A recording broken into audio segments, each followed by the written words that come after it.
Aubrey, good morning to you, my friend. How are you? Good. It is 3:30 in the morning. What time did you wake up today? Like 2:45. And what are you wearing right now? What are you wearing? What is this?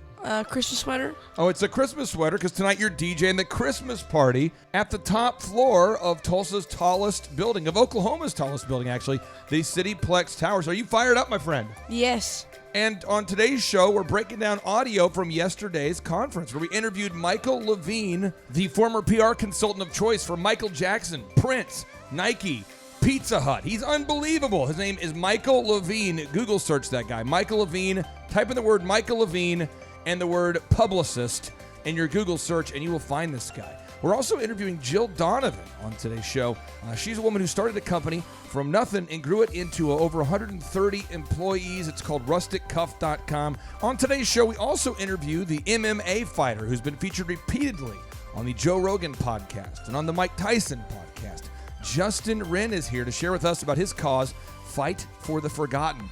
We are also joined here today with Matt Kline, the franchise brand developer with OxyFresh, to celebrate OxyFresh opening their 400th location. We have all of this and more, and Aubrey, I believe that today you will be DJing at the conference. Is that correct? Yes. What big plans do you have for tonight's Christmas party? What is your big DJ plan? Are you going to take the party to the next level? Yeah, I plan on doing that. Are you going to be rocking the mic a little bit? Are we getting a few announcements out of you?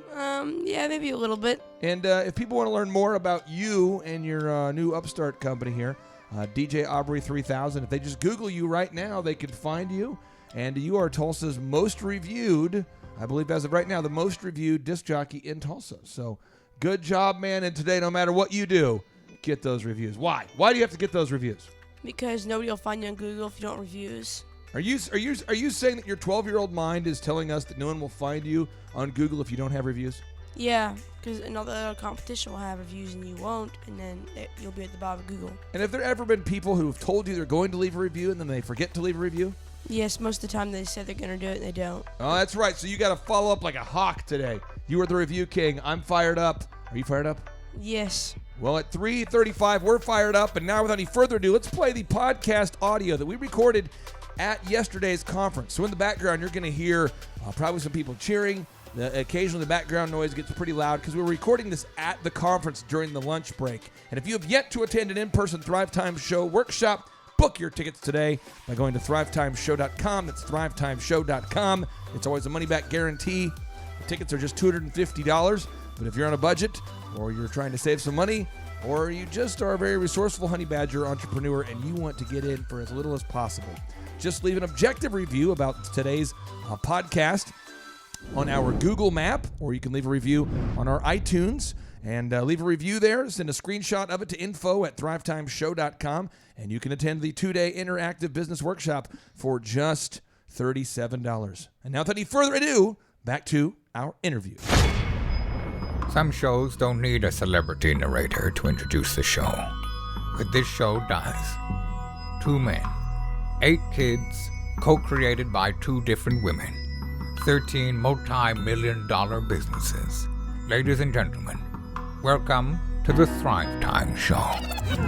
Now, 3, 2, 1, here we go! Started from the bottom, now we here. Started from the bottom, and we'll show you how to get here. Started from the bottom, now we here.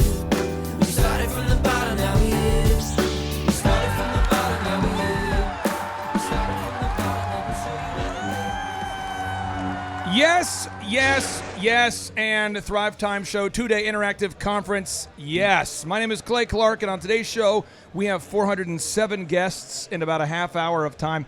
And we're joined here with some really, really cool people. And let me just sell you on why you should listen to today's show about your network being your net worth. Your network is your net worth. Who you hang out with determines your goals, your dreams, your standards. It's just awesome how much your network can impact your life, your future, and your goals. We have Jill Donovan on the show. Jill Donovan, how in the heck are you, my friend? I'm so excited you're here. Clay, I'm trying to wrap my brain around how many people you can fit into one room. It's like the Wu-Tang Clan. You've got like 18 guys, but I love it. 3 mics.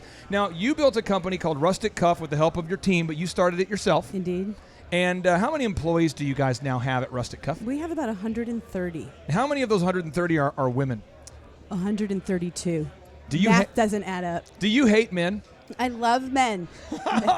That's why I'm surrounded by men right now, about 15 of them in one room. Okay, and rusticcuff.com, rusticcuff.com. Check it out right there. By the way, if you're not buying a rustic cuff, I don't know what you're doing. We still have time before Christmas. And what better way to say I love you than with the gift of a rustic cuff? That was said so beautifully. Thank you. And Klein. you, my friend, have been on Oprah before. Yes. Your products have been worn by, list off the big names who've worn your products, because I know you wouldn't naturally do this, but name drop everywhere. Who wears your stuff? Clay Clark, Harry Connick Jr., Keep Michael going. Bublé, Keep going. Miranda Lambert. Keep going. Who's your favorite singer? Carrie Underwood. Yep, Carrie Underwood. Who else? Gayle King, Britney Spears, J-Lo. I'm not wowed yet. I need more. I have high standards. What would And Britney wow you? Well, Britney Spears is not a name that No, everyone okay, knows. No. Justin Timberlake. Oh, good. Aliens his know wife, him. His name. His Timberlake's. You know his wife? Yeah, Jessica Biel. Really? Does that do it for you? Nope. Well, who does it for you? Nobody. Still. I have Okay, one more. Give me a bigger name. Michael Levine. Does he wear rustic cuffs? He's going to. Okay, so here's the deal. Here we go. Jill Donovan, you're Segue. here. Are you signing books today, by the way? I will. Sign some books? If you would like me to. I will. Do you have a special going? Like if we buy a book, we get a cuff or a discount? We just or made one, yes. If you buy any cuff, you get... If you buy any 3 cuffs, you get a book. But you started the business from the beginning. Nothing. Nothing. And how did you get your first 100 sales? First 100 sales, I gave away 100 cuffs and then sold 500 right after that. It's the same story over and over and It over. is. And then how did you get these celebrities to wear your products?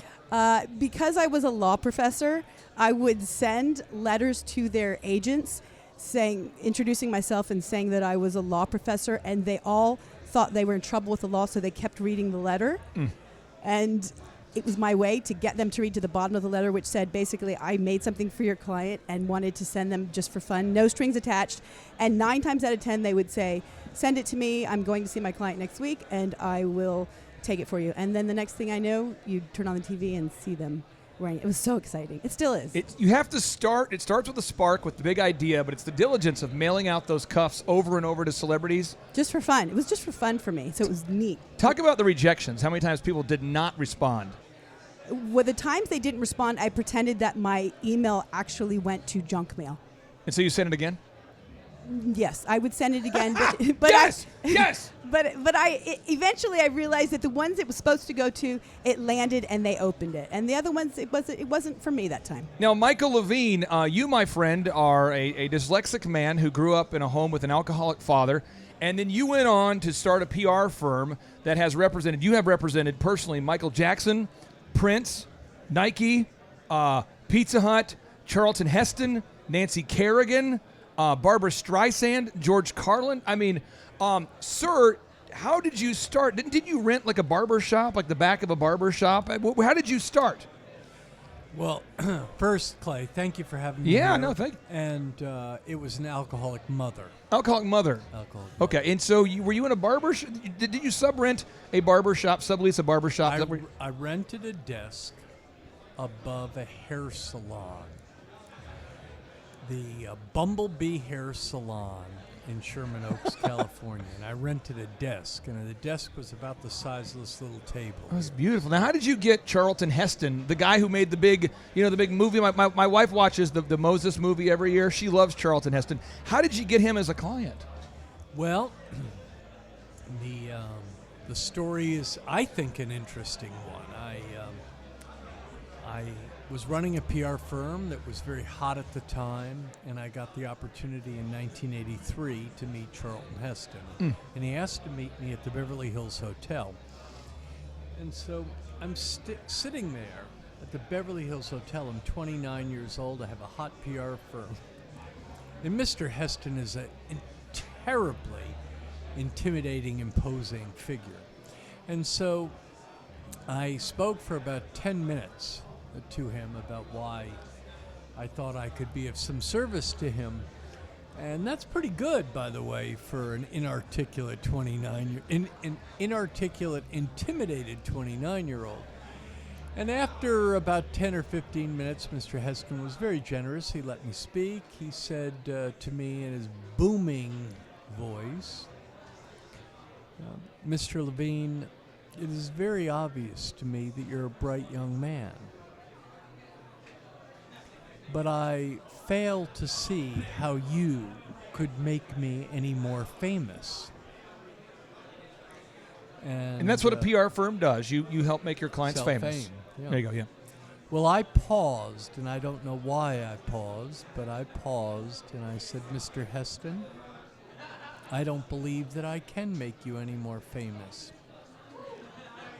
But I do think I can make you more relevant. Shunda.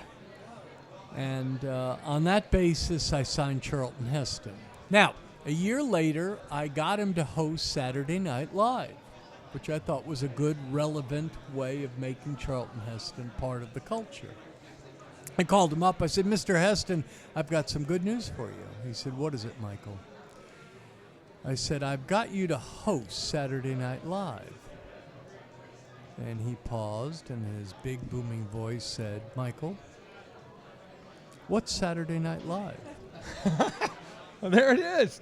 So you've had massive success. Jill's had massive success. And Matt Kline, we're here kind of celebrating a big win at OxyFresh. 13 years it's been in business. And you guys just passed a milestone of how many territories? We just reached 400 territories. So we're pretty excited about that. But now I feel like I'm in a room where I maybe should be sitting here. That was a good story. I got to tell you something about Matt Kline, the #1 scorer in high school basketball in Colorado. Am I correct, Matt Kline? We can go down that road. Is that true? Just a little bit. It was true. You had how many points per game did you average in high school? About 29. 29 points per game. Now, what's fun is we have 3 really successful people and organizations right here. And we've got a conference with just hundreds of people from all over the world. And I thought, let's bring on some really cool entrepreneurs that actually get their crap done. They're diligent doers. And let's let them ask a question to Matt Kline or to Michael Levine or to Jill Donovan. Any question you want to ask about business. And so I'm going to start with Brett Denton. So, Brett, you're going to have to, take Matt's microphone. But, Matt, you want to stay ready because you might have to need your microphone back. And then you're going to have to give him your headphones, too, because it's like the Wu-Tang Clan. So, Matt, you're going to have to give him your headphones. Oh, because it's the Wu-Tang Clan, and we have a shortage of equipment, and we got a lot of people and a limited supply of mics, and everybody gets a mic. So, Brett Denton, just make sure you eat that microphone like it's a corn dog of sorts. Okay, so Brett Denton owns Cavell Fit. He's an entrepreneur. We've worked together for how long now, Brett? About 6 years, honestly. 6 years, dude. And you went from 1 gym to 2 gyms, and now you just opened the 3rd? Yes, Super sir. exciting. What question would you have for Matt or Michael or Jill or any questions that you want to ask? Yeah, I think my biggest question here is, what do small business owners, what are the ones that are uber successful doing versus the ones who are not? Maybe they're kind of mid-tier success, but uber successful. What's the difference between those two? Jill, I'm going to let you go first. They're staying relevant. Staying relevant. Okay, is that a shameless pitch for Michael Levine? Is that what you're doing? Let me say this.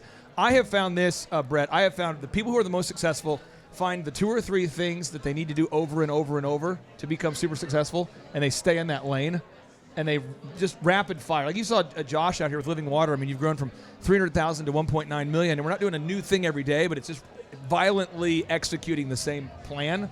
But Jill, I want to have you speak your truth. At Rustic Cuff, what are maybe the repetitive tasks you've had to do, or what are the things that you had to do to go from, just you and 2 people to you and 128, now 130 employees? Because I'm not the only person selling jewelry in this country or this world, and you can find it anywhere. You have to do something to set yourself apart. And it doesn't mean selling it for cheaper. It means being seen in a world where it is overrun with people doing the same thing that we are doing. And now, of course, in this day and age, marketing and how we do marketing, maybe not the formulaic way, but in a way that gets seen. And our #1 thing is just being personable. I mean, it is the connection. How are you personable? How? Just me personally or our company? How is your company personable? You think that you have to make a connection with 1,000 people at once, but the truth is, when we make the one connection, then it becomes exponential.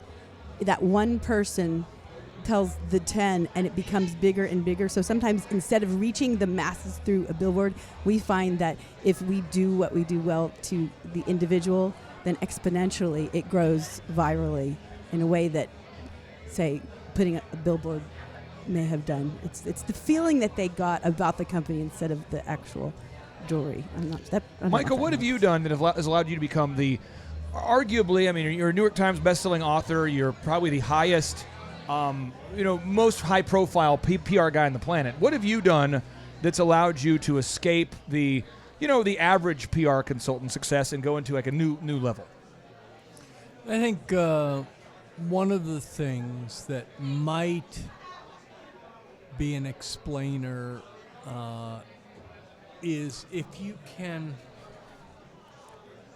think of your clients not as clients, but as partners.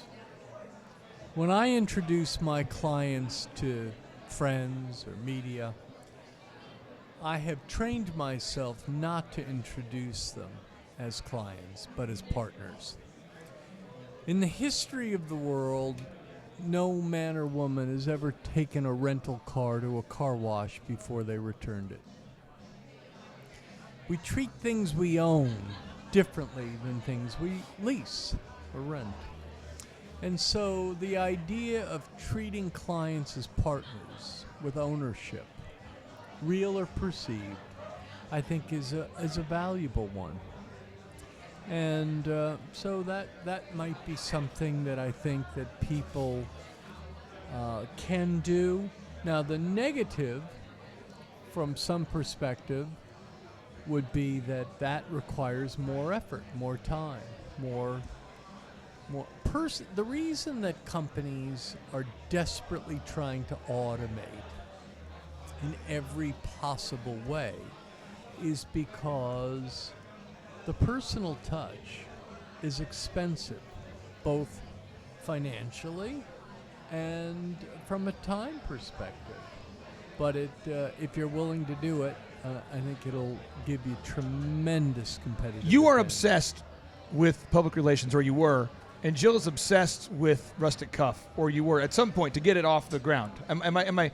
Jill, would you agree that you have to have a certain obsession? I mean, talk about that. I mean, because certainly nobody else cared that Rustic Cuff was not doing well when you first started. No, I think it has to be in your blood where you don't mind foregoing a night's sleep in a long period of time. People that don't get that. People do not get that you actually have to go without sleep. You do. And literally sleep 5 hours a night. Yeah. For years. I would go to bed at 5 o'clock like every morning for months and months and months, and then have to wake up at 7 o'clock to take my kids to school. But the difference is I didn't care because I loved what I was doing so much that you don't care until you end up in the hospital from lack of sleep. But up until that point, you don't care. I think it has to be in your blood. You have to really want it and love it so much that all else, it's what you sleep, breathe, and eat. At least until you can gather the people that are sharing that part with you, and then you can go to sleep. Brett, does that answer your question, or does that help? Yeah, no, that really answers the question. I think, and summarize what I got out of that is really focus on the client or the partner, and deliver as much as you possibly can to deliver to them, instead of, I think, focusing on the masses, right? So focus on the individuals, and then that'll then in turn come to the masses. Right? The wowing. Yeah. The wowing is so powerful. Now, we have Justin Wren here. Now, let me tell you a little commercial for Justin Wren. Justin Wren is an MMA fighter, and what he does is he has chosen to give away his winnings to help people have access to fresh drinking water. And I was listening to the Joe Rogan podcast where Joe Rogan interviewed Elon Musk. And the next video that came up was you. So Joe interviewed Musk and then you in the same month. And I thought, who's this guy? Because I don't watch Rogan. I just listen. I don't ever watch. I just listen. I'm doing paperwork or something. And I'm like, who is this guy? And the story was so powerful, I had to drive to Atwoods for a sprinkler session. I mean, seriously, I was like bawling at Atwoods because it was such a powerful story of you deciding to get back into the ring and to fight people, but to give away your winnings for people in third world countries who can't even say thank you in English. And then you just keep doing it and doing it and doing it. And recently, were you on the Jocko Willink podcast, or has that happened yet? Is that happening? We're scheduling that. I was just on Mike Tyson's and then Joe Rogan's last month. Are you going to be on Ferris?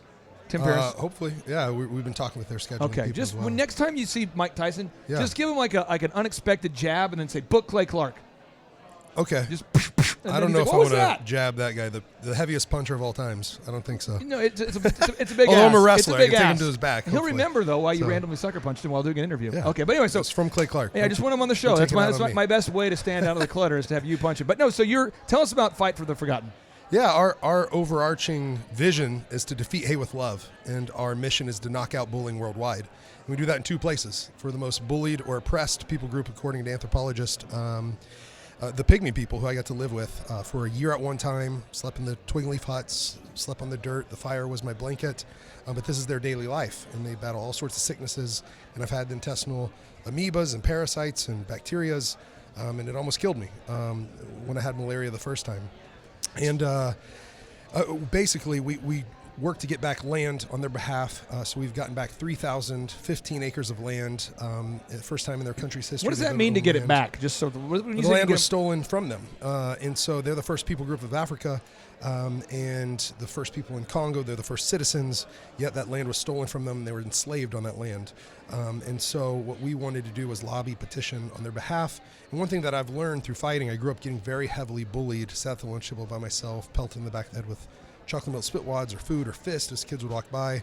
That's just one simple thing instead of the public shaming in front of my whole school. Man. Basically, what I've learned through fighting is that's one thing to fight against people for competition, but it's another thing, so much more fulfilling and driving and purposeful, to fight for people. And so I wanted to fight for the most bullied people group in the world who adopted me in. My fight name, you know this, Clay, we used to be the Viking. Yes. And you guys can probably see why I was called the Viking, but now it's the Big Pygmy, the name that they gave me.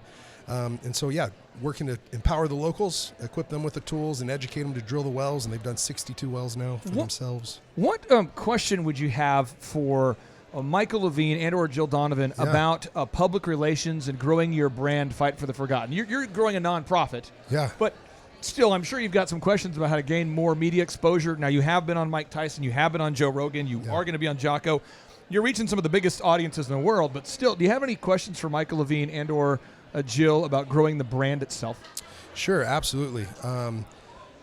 I'm so driven. I've been a competitor and a wrestler and national champion in that and youngest guy in the UFC, but they have PR people that are doing all sorts of work. My story, and really for anyone out there listening to this podcast now, which is, in my opinion, one of the best podcasts in the world, Clay. You're amazing, bro. Appreciate it. But I think as athletes or peak performers like you guys are, it's usually the people with the most reasons that win.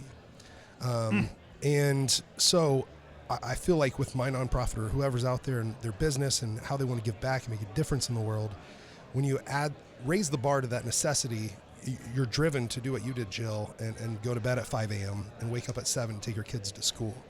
But how as all of our, I guess I'm trying to get to the question, but I have had organic reach, and it's been on Sports Illustrated, and it was just on The Guardian for Thanksgiving Day. Our story was featured and front page, and it's been great, but it's all been organic. But how, like Clay's always saying, what's the stupid repetitive task, the process, the system? What would be the system and process of getting those kind of opportunities to share the story in a bigger, more impactful way? Let's go with you, Jill. You have celebrities that use your products, that love it, and then consumers love it. I mean, everyone loves it. What kind of repetitive things did you do to get the Rustic Cuff in the hands of people that everyone knows? First, I want to say that I listened to your podcast with Clay and was so moved by it. The whole thing, but mostly by your humility combined with your story, which I can see why it would have such an organic reach because of that base right there, that alone. The problem comes in when you want to change that organic and start doing those things to make it bigger. At times you can try to put it in somebody else's formula, but it worked so well for you based off of what you've done so far. So how do you continue that, maybe is what you're asking. Yes. How do you continue that in a way once it reaches maybe what you feel the end of, not the end of the organic nature of it, but in a bigger way. Excuse me. The hard part is keeping it in this really beautiful way that people can see you without it becoming so. And this is not to offend any PR firm, but it's really aligning with the right people that understand who you are and what you don't want it to turn into. I agree with that, because what happens is if you team up with a PR firm that changes your core message That's it. to not offend somebody, then all of a sudden you lose you. So it's like, how do you get a megaphone to have other people saying what you're saying the same way and not have them corrupt or change the message? The same things that excited you in the beginning and that grew you still need to be, it needs to be the same process, because that passion will then take it to a bigger level. But I think it's really aligned at this point, in whatever phase you're in, it's aligning with the right people that understand what you're trying to do. We met probably maybe 9 months ago. And I think that we were working with you for about 3 months. You have a great team. You're putting it all together. Can you share with the listeners just how much money you've been able to raise for this cause so far? Well, I don't have the exact numbers, which I should have, but I can tell you this. Since coming on board with Thrivetime and being mentored by you, inspired by you and your team, and I think October was our biggest month of the year, but then November matched all the rest of the year combined. There it is. And we were able to go and get over 3,000 donors from all 50 states. There it is. And from 58 different countries. And so that has been incredible. And now you're working with us to how do we get those people from being a one-time donor to buying in and being a monthly donor, $5. How would you describe this experience? Because you just mentioned the results. You said since coming to this conference, since being in the program, this has happened. You said you're bringing in more money in 1 month than the whole year. Yeah. But what is this event like from your perspective? It's honestly transformative to me as a person, but educational, inspirational, empowering. Empowering would be the word. Empowering.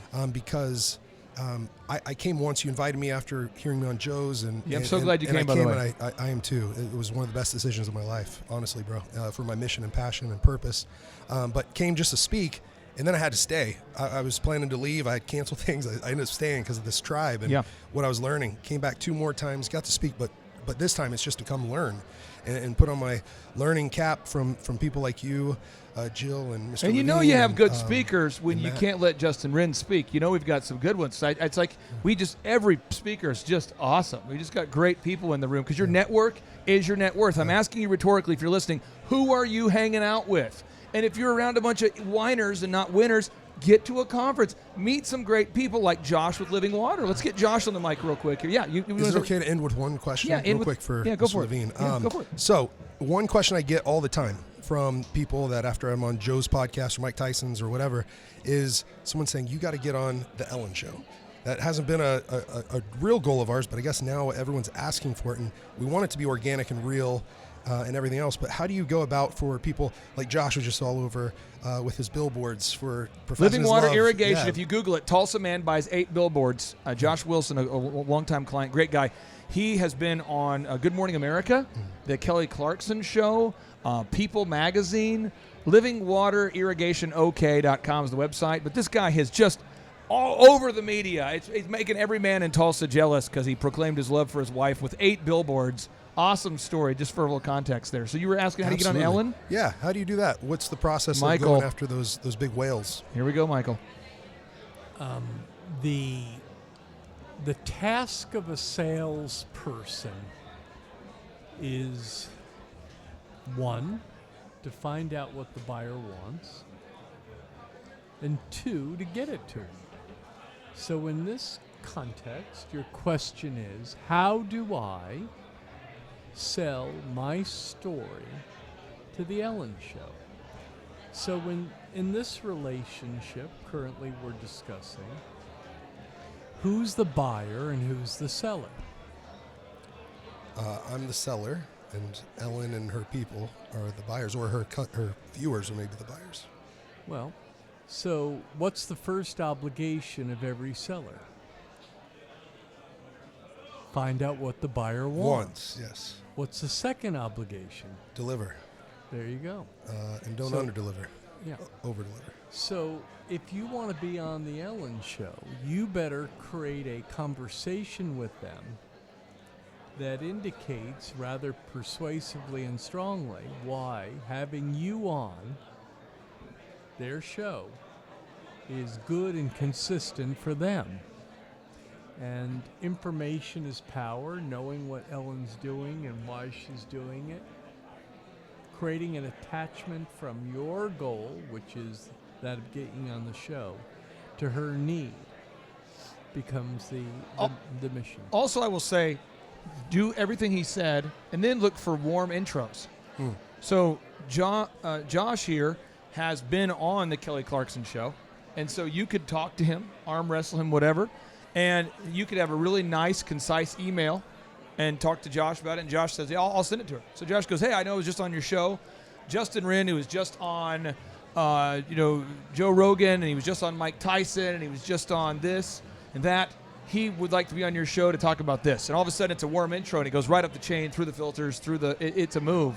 It's a move. Josh, I want to have time to allow you an opportunity to ask a question, but I hate to cut you off there, Justin. You're a beautiful man, and you're always right because you're bigger. So, okay. So, Josh, what question would you have for Matt Kline or Jill Donovan or Michael Levine as it relates to growing living water irrigation or improving your life or anything at all about the game of business?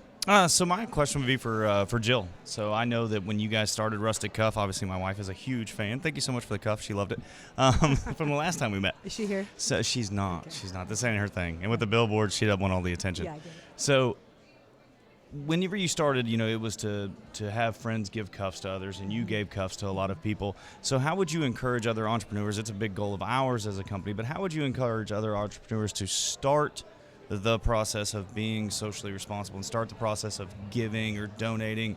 How do you encourage that? Because obviously you've done it on a grand scale. So how do you start that? And kind of to piggyback off, I guess, Justin's conversation as well.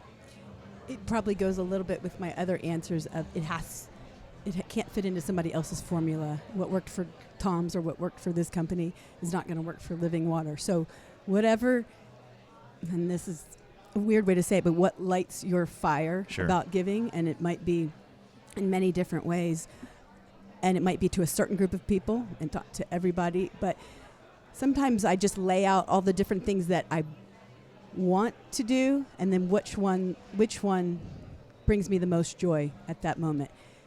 And then I just take a step, and if that... The mechanics of building a sustainable give back, like at OxyFresh, I want Matt to talk about this real quick, but at OxyFresh, every time that you book a carpet online, they give back. And the mechanics of that, as a coach, I can help somebody down, but the why behind why you're doing it, like Jill's saying, is different for everybody. So it's like, you got to find the thing that lights your fire. You know? My wife, literally, true story, John, you've seen this. When we fire people, she prays for them. The people that I'm the most mad at, I'm like, you're fired, you cannot be here, stop contaminating my office. And then she'll go, can I pray for them? And she'll run out there and pray for them, and they're hugging, and then they're texting, and then they're following up and saying that could change their life. I don't get that. I don't understand that. Maybe eventually I'll get that. But so my wife's ministry is to the people I fire. I mean, it's like everyone's got their own give back. But OxyFresh, the mechanics of that, how does that work when you book online? So we created an online booking center a few years back, and what it does, it makes us as a company more efficient day to day, but it also frees up a lot of things we didn't have in the past. We don't have to hire as many people, and because of that, we can actually utilize some funds to donate back to a good cause. So it's doing multiple things at the same time, and it also goes along with what our actual theme is: low moisture, eco-friendly, water conservation. So on one hand, we're saving it in the United States and Canada by doing the jobs at a much lower rate in terms of water usage, but then we're turning around and actually creating clean drinking solutions in areas of the world where they don't have it. Right, so it's a cause marketing for us that works. It makes sense, and everyone should probably try to find something of a feel-good that they can actually donate and be passionate about. So find the why, then the mechanics, get it on your website, tell everybody about it, keep telling them about it, keep telling them the status of it, give them updates about it, don't stop talking about it, and be sincere about it, because if the world discovers you're not sincere about it, then they're going to stop giving right away. They'll smell it, and they won't give to you originally, so just keep talking about it. Josh, you had one more question for Jill, I think. for Michael. Oh, Michael. So we obviously got the tremendous attention off of a little message to my wife. So, and it's went national. It's helped us out a lot, obviously, as a company. It's helped me out a lot at home, too. But with all that virality and everything that's happened there, what would you do? With all that Nice. virality. Oh, that's beautiful. It helps them at home. If it was just me and Michael here, we Welcome could have to a beautiful Loveline here. conversation. Okay, sorry. So, what should I do to follow up, Michael, or just let it go? Or what's your advice there now that it's reached what it reached? Well, depends on your goal, but it would seem to me that if you've had a good size fire, putting gasoline on it might be wise. Continuing on with other messages, and if you've had an opportunity and you want to continue to try to utilize that, find your next message. Okay. But it depends on your goal. Awesome. Now we have time for a few more questions here. We have Scott here. I want Scott to be on the mic. Scott has served our country. He's been a member of the military. He started his entrepreneurial endeavor that we've helped him with at the age of 53, I believe. And he was just sharing at the conference that he went from a startup to, how much have you grown, my friend? I mean, I guess when you start at zero, it can be a big percentage. It can be. Did a little better than that. This year we're on track for about 120% growth over last year. Last year we were equal to the 3 previous years' totals. And what do you attribute this growth to, my friend? You and what you're saying and your team. But as an exchange, you let me hire your daughter, which is cool. I did. And then she went off to college, which is not cool. Well. But I'm going to get her to drop out, which is cool. Okay. All right, so she's coming back. So what question would you have for Jill, Michael, or Matt? Any question you want as we have time for 3 more questions. Well, I guess, Ms. Levine, with branding, there's targeted branding, evidently, so there must be non-targeted branding.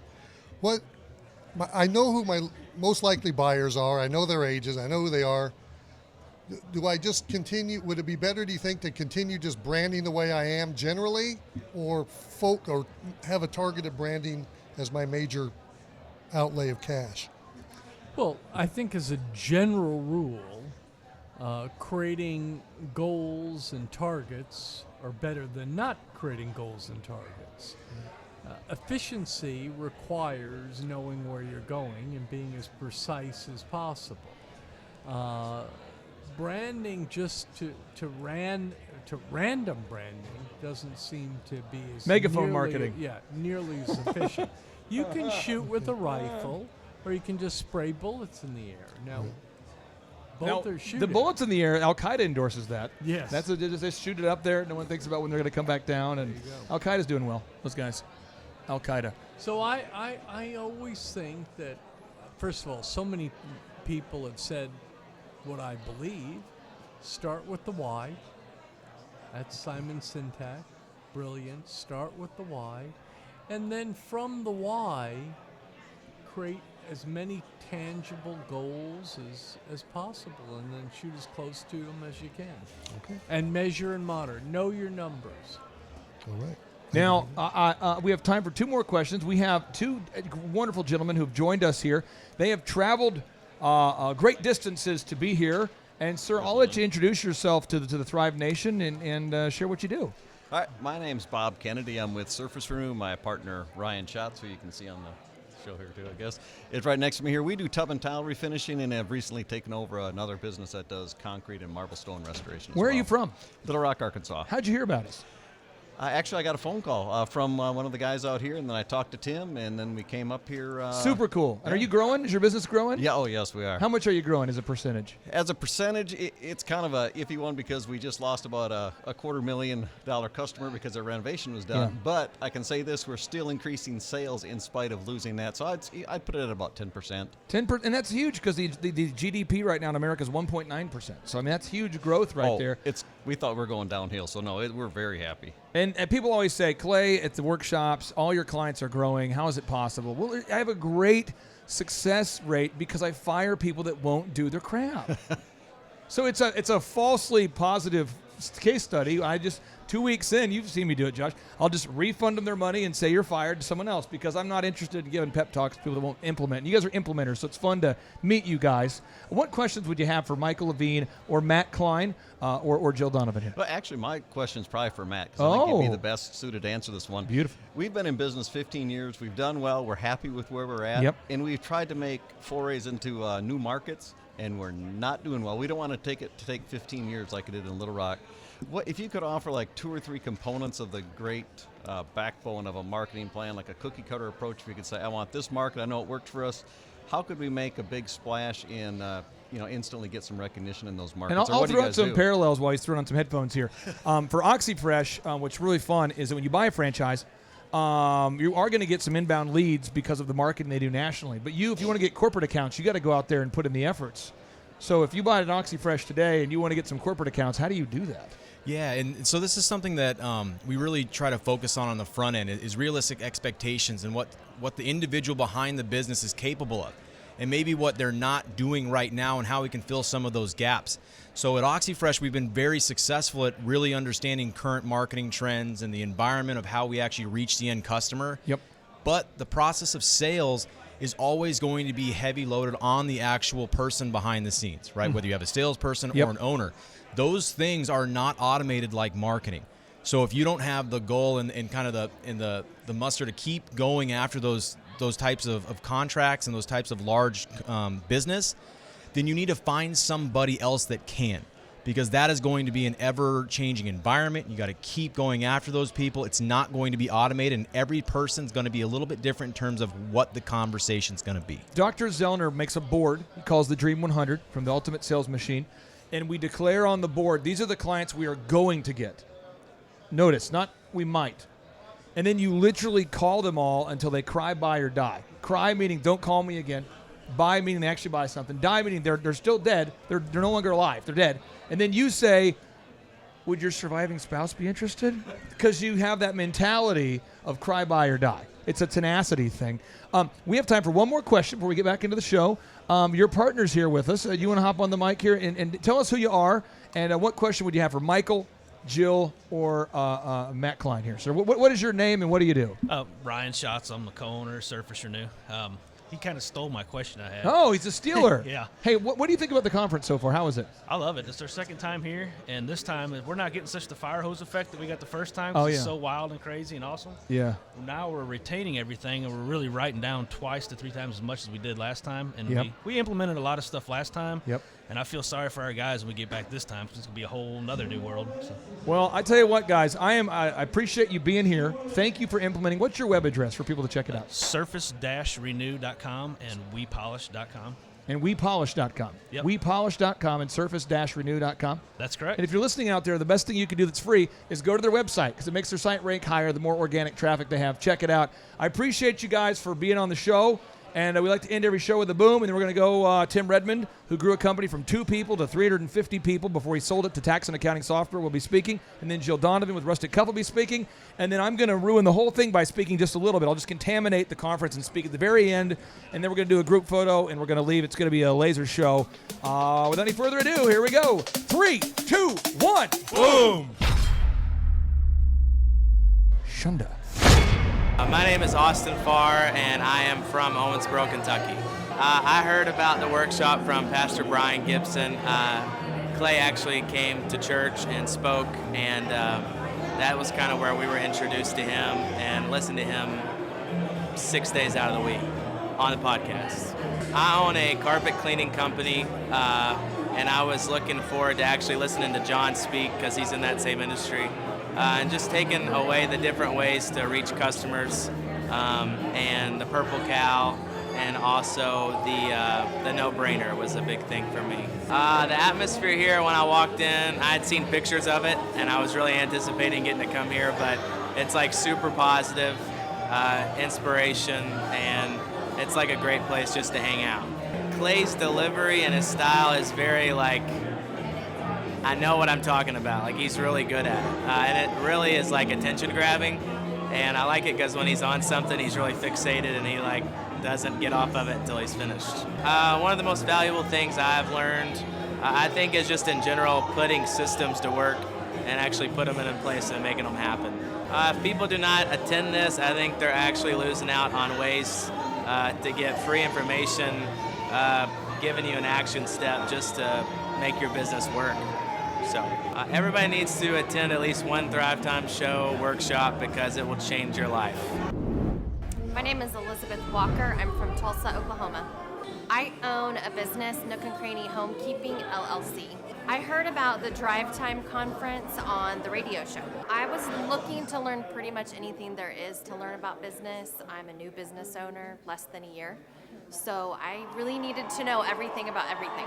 I have learned how to implement systems from hiring to the actual day-to-day systems in the company. I liked that the workshop gave tangible systems, but it was very entertaining and interactive. Clay's presentation style was energetic, it was exciting, and it gave me hope that there's actually a lot of success still to be done in my business. The atmosphere was energizing, invigorating, nothing boring about it. It was absolutely exciting. While we're not sitting in chairs, grouped all together and huddled, looking at PowerPoints the whole time, we were in a nice, comfortable area. We had plenty to drink. We could get up and move around if we needed to. We could interact with each other. People are missing out on concrete examples of how to run their day-to-day business. Very simple things. And maybe that's the biggest thing I've learned is that this can be simple, and I think that's what they're missing out on.